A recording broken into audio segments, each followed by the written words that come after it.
Hello everyone, good morning, welcome back to my channel. তো তোমরা সকলে কেমন আছো? সত্যি খুব ভালো আছো, আমরা ভালো আছি। তো চলে এসেছি আবার একটা নতুন ভিডিও নিয়ে। আমার আরও একটা নতুন ভিডিওতে তোমাদের অনেক অনেক ওয়েলকাম। তো এখন তো আমি বাবার বাড়িতে আছি, তো অনেকদিন পরে তোমাদের সাথে একটা ব্লগ শেয়ার করবো, কারণ এতদিন শর্ট শেয়ার করেছি আর সেরকমভাবে ব্লগ ভিডিও কিছু বানানো হয়নি বলে তোমাদের সাথে শেয়ার করতে পারিনি। তো ভাবলাম এখন বাড়িতে আছি, চলো তোমাদের সাথে কিছু শেয়ার করি। তো এই যে এখন সকালবেলা উঠে রেডি হয়ে বেরিয়ে পড়েছি। আমরা যাব হচ্ছে একটু কলকাতা ডাক্তার দেখাতে। আমার জন্য একটু প্রবলেম হচ্ছে, সেই কারণে কলকাতা যাব ডাক্তার দেখাতে। তো এখন এই যে বাসের জন্য ওয়েট করছি। তো আমার সোনার এটা হচ্ছে ফার্স্ট বাস জার্নি, মানে জন্মের পর থেকেও এখনও পর্যন্ত বাসে ওঠেনি। তো ভাবলাম যে আজকে চলো বাসে করে যাই। কৃষ্ণনগর পর্যন্ত বাসে করে যাব, আমাদের এখান থেকে কৃষ্ণনগর 40 মিনিট লাগে। তো ওকে নিয়ে আমি দাঁড়িয়েই ছিলাম বাসে উঠে, একটু অসুবিধা হচ্ছিলো। তারপরে যে মাসিমাটা ছিল বললো যে আমার কাছে দেবে, আমি বললাম হ্যাঁ দেবো, কেন দেবো না। তারপরে গেল, ওই একটু কিছুক্ষণ কান্নাকাটি করছিল, তারপরে আবার থাকলো। তো চলো এই যে এখন বাস থেকে নেমে আবার ওর বাবার গাড়িতে উঠে পড়েছি। তো আমরা চলো কে কে যাচ্ছি তোমাদের সাথে সেটা শেয়ার করে দিই। এই যে সোনা, আমি, আর এদিকে এটা হচ্ছে সোনার একটা কাকা, আর এই যে এটা হচ্ছে ওর বাবা। ওর সাথে খুব ব্যস্ত। তো যাই হোক, এই যে আমরা এখন গাড়িতে উঠে পড়েছি, আর গাড়িতে উঠে সোনা ঘুমিয়ে পড়েছে। বাসে পুরোটাইও ঘুমাতে এসেছে। সকালবেলা টাইমটাও একটু ঘুমায় বেশি, তো ঠিক মতো এখানটায় ঘুম হচ্ছে না। সকাল উঠে পড়ছে, সেই কারণে ও বাসে গাড়িতে সব জায়গায় ঘুমাচ্ছে। তো এই যে এটা হচ্ছে রানাঘাটে এসে আমরা একটু দাঁড়িয়েছি চা খাওয়ার জন্য। তো এই যে সবাই দাঁড়িয়েছি, চাটা খেয়ে এখন আবার বেরিয়ে পড়বো। তো আগের দিন নিয়ে দিলাম না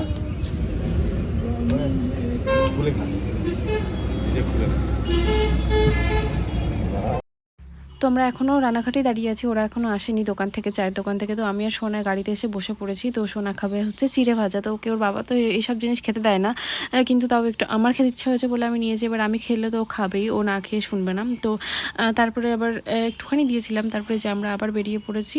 তো এখানকার রাস্তাগুলো কি দারুণ হয়েছে। এখন আগে কলকাতা যেতে 4 থেকে 4.5 ঘন্টা লেগে যেত, আর এখন মানে 2 থেকে 2.5 ঘন্টা, খুব বেশি হলে 3 ঘন্টা লাগে। তো এই যে আমরা চলে এসেছি। তো আমরা এসেছি হচ্ছে বিজয়া রায়গানি সেন্টারে। তো আমরা ফার্স্টে দেখিয়েছিলাম ফর্টিসে, এই ডক্টরটা ফর্টিসেও বসেন। তো আজকে এখানটায় বসেছে সোদপুরে। তো সেই কারণে এখানেই এলাম, আমাদের একটু এমার্জেন্সি ছিল সেই কারণে। তো আমরা বললো যে বিল করে নিতে, বিল করে আমরা এখানটায় ওয়েট করছি। তো ডক্টরের অ্যাসিস্ট্যান্ট যিনি আছে উনি ফোন করেছিলেন, বললেন যে তাড়াতাড়ি এসো। তো আসার পরে বললো 10-15 মিনিট পর্যন্ত ওয়েট করতে। তো সেই কারণে আমরা ওয়েট করছি। তারপরে আমাদেরকে কিছুক্ষণ পরে বললো যে সেকেন্ড ফ্লোরে যাওয়ার কথা। তো সেকেন্ড ফ্লোরে যাওয়ার পরে সব কিছু দেখলো, মানে হাইট, ওয়েট, তারপরে হচ্ছে প্রেশার, এই সবগুলো সব কিছু দেখলো, সব কিছু ঠিকঠাক আছে কিনা। তো আমার সব কিছু প্রায় মোটামুটি নর্মালি আছে। তো আমাদের এখানটায় ডক্টরের কাছে গেলাম, কথাবার্তা বললাম, তো সব কিছু মোটামুটি ঠিকঠাকই আছে। তো ডাক্তারের কাছ থেকে বেরিয়ে আর কোনো ভিডিও করা হয়নি। তারপরে আমরা এসে একবারে দাঁড়িয়েছিলাম হাইওয়ে হোটেল বাঙালিয়ানা, কারণ এখানটায় দুপুরের খাবার খাওয়ার জন্য। কারণ সকাল থেকে বেরিয়ে পর্যন্ত এখনও পর্যন্ত সেরকমভাবে ভারী খাবার কিছু খাওয়া হয়নি, সেই কারণে সবাই এখানটায় দাঁড়ানো হলো যে একটু খাবো। তো এখান থেকে খাওয়া টাওয়ার পরে আবার আমরা বেরিয়ে গেছিলাম। বেরিয়ে রাস্তায় বেরোতে মানে রাস্তায় আস্তে আস্তে অর্ডার করা হয়েছিল ক্রিসপি চিলি বেবি কর্ন। তো সেইটা আমার খুব ফেভারিট, মানে ভীষণ ভালো লেগেছে। তো সেই কারণে সোনার বাবা অর্ডার করেছিল। এই যে দেখো, খাবারটা দেখতে যতটা সুন্দর, খেতেও ততটাই টেস্টি, খুব ভালো লাগে। তো আমি অনেকটা খেয়ে ফেলেছিলাম, আর ওদেরকে অল্প অল্প করে একটু দিয়েছিলাম। তো তারপরে চলো একবারে বাড়ি গিয়ে তোমাদের সাথে আবার কথা হচ্ছে। তো এই যে তারপর বাড়িতে চলে এসেছি। বাড়ি আসার পরে যে বাঁধন, মানে হচ্ছে পাশের বাড়ি একটা কাকিমা আছে, কাকিমার এটা ছেলে মানে ভাই। ও ছোটোবেলাতে আমার কাছেই থাকতো, যখন ছোট ছিল তখন আমার কাছে থাকতো। মোটামুটি বলতে পারো আমরাই রেখে দিতাম ওকে, সারাদিন খাওয়ানো, স্নান করানো, সব কিছু করতাম। তো এই যে আমরা আসলে পারে ও চলে আসে। তো ও এসে রয়েছে, সোনার সাথে একটু খেলা করছে, আর সোনা নমস্কার করছে বলে কি সব বলছে। তো তোমরাও একটু শুনে নাও।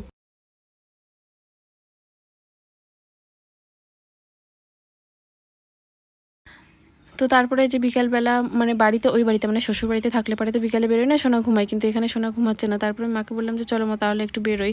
তারপর মা বললো যে তাহলে মানে একদমই হালকা বৃষ্টি পড়ছে, তারপরে সোনার গায়ে বৃষ্টির জল পড়বে বলে মা বললো ঠিক আছে তাহলে আমি ছাতাটা নিয়ে বেরোই। আমি বললাম বেরো। তারপরে যে ছাতা নিয়ে বেরিয়েছে, আমরা একটুখানি হাঁটছিলাম। তো তারপরে দেখো একবারে সন্ধ্যাবেলা মাকে বললাম যে ভীষণ খিদে পেয়েছে, তা মা একটুখানি মুড়ি মেখে দিল। মায়ের হাতে এটা হচ্ছে স্পেশাল মুড়ি মাখা, আমার তো ভীষণ ভালো লাগে, আমি ছোটোবেলা থেকে খাই। তো বাবাকেও কিছু দেওয়া হয়েছে, আমি বাবা খাচ্ছিলাম, মা খায়নি। আর সোনা, এই যে সোনা কী করছে, সবাইকে শুধু খাইয়ে বেড়াচ্ছে। তো একবার মাকে দিচ্ছে, একবার বাবাকে দিচ্ছে। তো এইসব জিনিসগুলো দেখতে ভালো লাগে, ওরা যতটা আমার ছেলেটাকে ভালোবাসে এটাই আমার কাছে অনেক ভালো লাগে। তো যাই হোক, আজকের ভিডিওটা আমি এখানেই শেষ করব। যদি ভিডিওটা ভালো লেগে থাকে তাহলে প্লিজ একটু লাইক করো, কমেন্ট করো, শেয়ার করো, চ্যানেলটিকে সাবস্ক্রাইব করো, পাশে থেকো। আর কি বলবো তোমাদেরকে, ভিডিওগুলো একটু দেখো। তো চলো, ও এখন সবাইকে খাইয়ে দিচ্ছে। তো আবার চেষ্টা করবো তোমাদের সাথে নেক্সট কোনো ভিডিও শেয়ার করার, ভালো ভিডিও শেয়ার করার। তো তোমরা একটু ভিডিওটাকে লাইক কমেন্ট শেয়ার করে দিও। চলো টাটা।